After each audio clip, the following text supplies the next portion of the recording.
Guys, for today's video, meron tayong electrical works dito na low cost house. Bali, ito yung mga kumbaga indigent, mga single breaker na iwawiring natin dito sa kanyang bahay. Bali, dalawang ilaw, then isang saksakan. Ayan.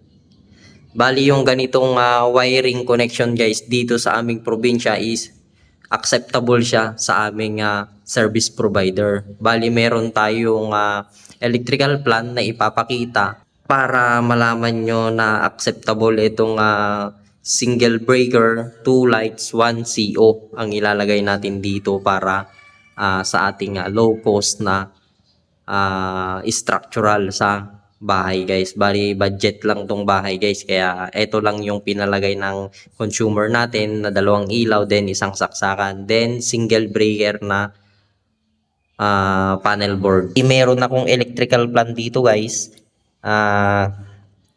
Hindi ko na ipapakita kung sino yung nag-sign, then yung kaninong bahay. Bali guys, ito yung sample ng electrical plan, indigent, low cost house na iwawiring natin guys para sa single breaker. I-assemble na natin to, then ipapakita ko yung kanyang connection sa may circuit breaker, then sa kanyang home run, also yung papunta na din sa kanyang distribution sa lighting box.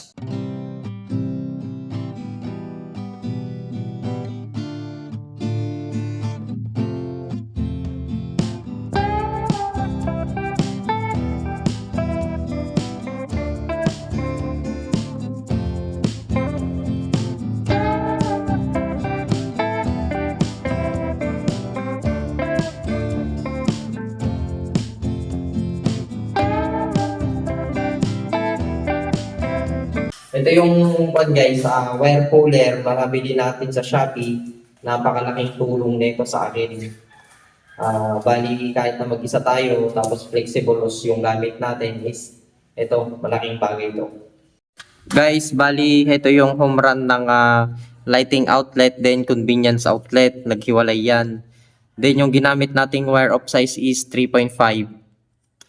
Separated sila guys, then naka single breaker, 20 ampere, bolt-on type siya.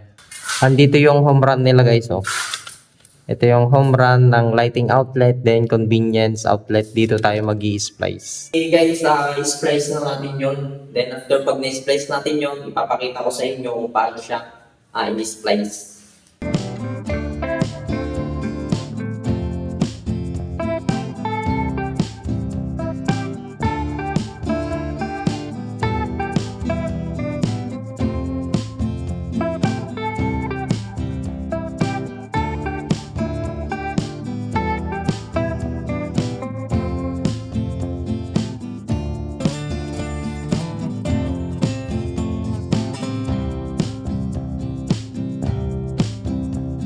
Tapos ito yung splicing natin guys. Gumamit ako ng square box. PVC connector, 1/2. Then splicing natin, one color na tayo guys. Hindi na natin nasunod yung kanyang color coding. Pero meron tayong tagging. Ayan. May electrical tape tayo. Yan yung symbol para sa neutral natin. Ito guys is splicing natin sa may convenience outlet. Then ito yung line natin na bumaba sa may switch. Then also ito yung neutral natin sa dalawang lighting. Then yung kanyang return guys ng lighting natin is hindi na ako nagputol dyan. Diretso na yan dyan sa may switch. Ayan. Bali gumamit tayo ng square box guys para iwas crowded splicing tayo. Then, mas better na maglagay tayo ng square box kaysa yung full box. Pag full box to guys, crowded na. Mas okay itong square box. Then also pala guys, hindi ko na siya nilagyan ng PVC connector kasi gipit na tayo dito. Ito na yung remedyo ko. Then, nilagyan ko siya ng siglam sa labas para hindi siya totally gumagalaw-galaw. Ayan. Bali, ginabi na tayo. Ito nga ginawan natin ng electrical works. Bali 20 ampere yung kanyang main circuit breaker, isang convenience outlet, then dalawang lighting. Then minimum yung wire natin is number 8. Ito, 8.0 yung ating service entrance wire. Then 3.5 lahat ng wire. ng lighting papuntang single breaker hanggang sa lighting hanggang sa return. 3.5 then yung kanyang brand ng ating wire na nagamit is Phelps Dodge. Then dito sa splicing natin ng ground guys is gumamit ako ng rubber tape tapos electrical tape. Pagka nag-splice tayo, nakasanayan na natin yung gumamit ng rubber tape pero mas safety pa yung splicing natin. Hindi siya yung basta-basta umiinit kung sakali itong ating splicing. Then dito naman sa single panel board guys is plug bolt on Cotten brand. Bali yung ginawa natin dito sa low cost house guys is eto.